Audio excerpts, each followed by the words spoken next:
What if I told you that the regulations that many consider the most complex in the modern history of Formula One could be designed, almost inadvertently, to return Lewis Hamilton to the center of power in 2026? Subscribe to continue uploading more of this type of content now, if we continue, because that is exactly what started to slip in the second week of testing in Bahrain. While everyone was looking at the times, the long runs, and the race simulation programs, there was a statement that went almost unnoticed, but that may completely change the narrative of the next great technical cycle. Alex Albon said it clearly: these new rules seem to suit Hamilton's style better than that of any other driver on the grid. And we are not talking about a superficial opinion. We talked about how these cars reward aggressive corner entries, rapid front axle rotations, and energy management that demands surgical precision in braking. Exactly the land where Hamilton has built his legend. But here comes the big question. Are we facing the regulation that can reactivate the best version of Lewis Hamilton just when many believe that his era has passed? The second week of testing in Bahrain was not simply a continuation of pre-season work. It was the moment when the teams stopped hiding so much and began to truly explore the limits of the 2026 concept.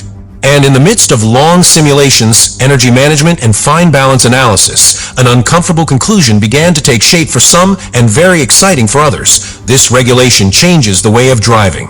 In those long runs, it was clear that the car rewards a very determined corner entry. It's not just about late braking, it's about how you maintain pressure on the pedal as the car rotates toward the apex. The front axle has more prominence in dynamic behavior, and whoever is able to make the turn short, reducing the effective travel and prioritizing early rotation, gains efficiency in the middle phase of the turn. This is not a minor detail. It is a change in philosophy compared to cars that rewarded an extremely clean start by relying heavily on the rear axle. This is where Alex Albon's statement makes sense. When he talks about these rules adapting to Hamilton's style, he is describing exactly this pattern. Lighter cars with less inertia in changes of direction and with a response that allows attacking the braking point without the car becoming unpredictable. During the second week in Bahrain, the team's internal data made it clear that the key was not only in top speed or straight line stability, but in how the curve was constructed from the deceleration phase. Furthermore, the almost balanced distribution between thermal and electrical power introduces a variable that redefines the complete lap.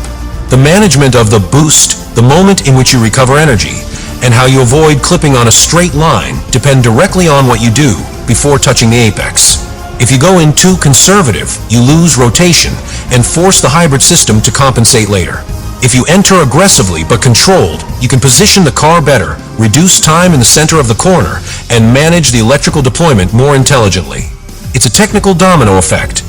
In Bahrain, especially in the second week, it was observed that the drivers who best interpreted this balance achieved more consistent runs. They were not necessarily the most spectacular in a single lap, but they were the ones that maintained stability in degradation and energy consumption.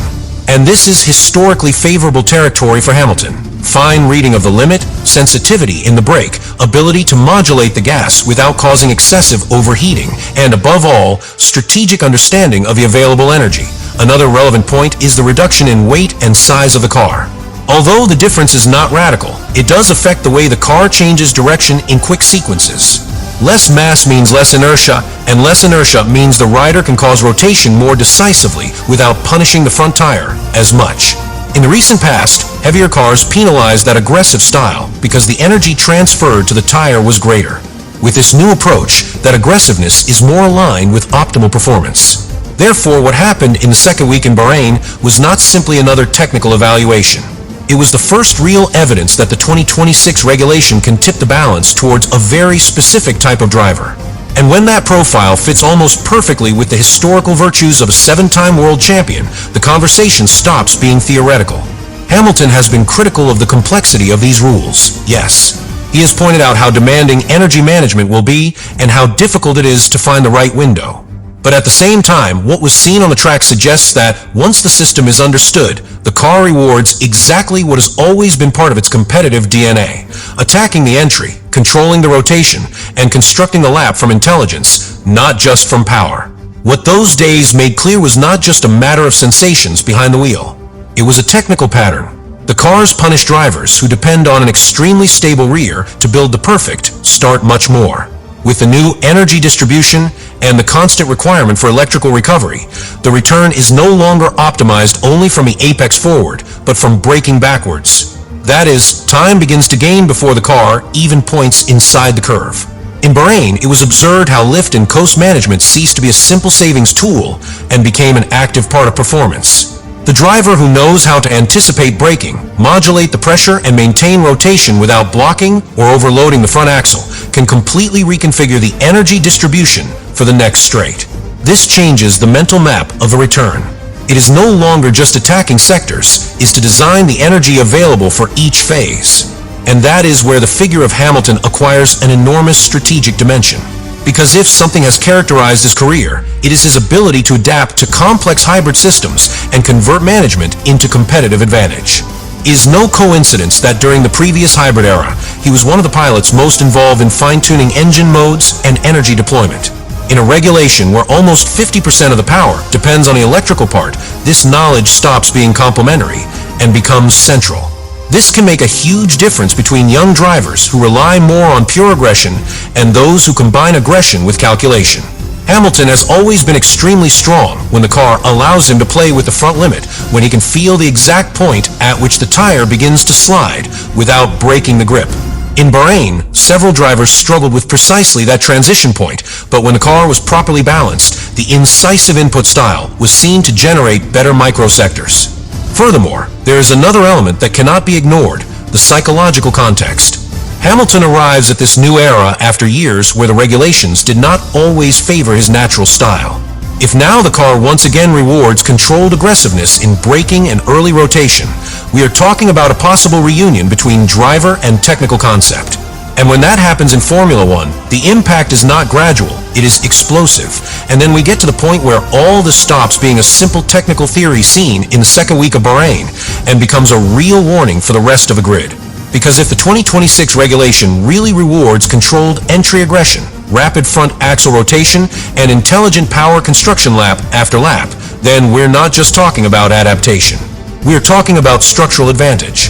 From a driver whose natural style matches the DNA of the car. What we saw in the second week was not absolute dominance of anyone, but clear signs of what type of driver can extract more performance when the hybrid system is a real protagonist and not a simple complement. The 2026 regulation turns every braking into an energy decision, each corner entry in strategic play, each turn in a mathematical construction. And if there is something that has defined Hamilton's best years, it is his ability to think about the race while driving it. Not just attack, but calculate. Not just defend, but anticipate. In an environment where electrical power must be distributed with surgical precision, where clipping can ruin a defense or an overtake, that experience accumulated over more than a decade in the hybrid era can become pure gold. Furthermore, there's one factor that cannot be underestimated: competitive hunger. After seasons where the regulations did not always allow you to exploit your natural style, finding yourself with a car that responds exactly to your way of attacking the corner can have a huge psychological effect. Trust, fluency, instinct recovered. The second week of testing in Bahrain was just the prologue. But he left a narrative that is beginning to take shape. 2026 could not simply be the beginning of a new technical era, but the perfect scenario for a driver who seemed to be entering the final phase of his career to find a last window of dominance. Because if the regulations favor those who know how to brake at the limit, rotate early, and manage energy like a chess player, then the question is no longer whether Hamilton can compete in 2026. The real question is whether the rest are prepared to face a Hamilton who, for the first time in years, could have the regulations on his side. We're not talking about smoke. We don't talk about marketing. We are talking about a clear technical pattern that was seen on the track. Lighter cars with greater prominence of a front axle, with energy management that begins with braking and ends long after the apex. Single-seaters that not only reward clean traction, but also intelligent aggressiveness. The early rotation, the strategic construction of the return. Alex Albon put the name on the table, Lewis Hamilton. And when we cross that statement with what was observed in Bahrain, the fit begins to be too precise to ignore. The 2026 regulation requires limit reading, brake sensitivity, fine balance control, and a deep understanding of the hybrid system. It is not a car to improvise. It is a car to think about, to anticipate, to execute with discipline.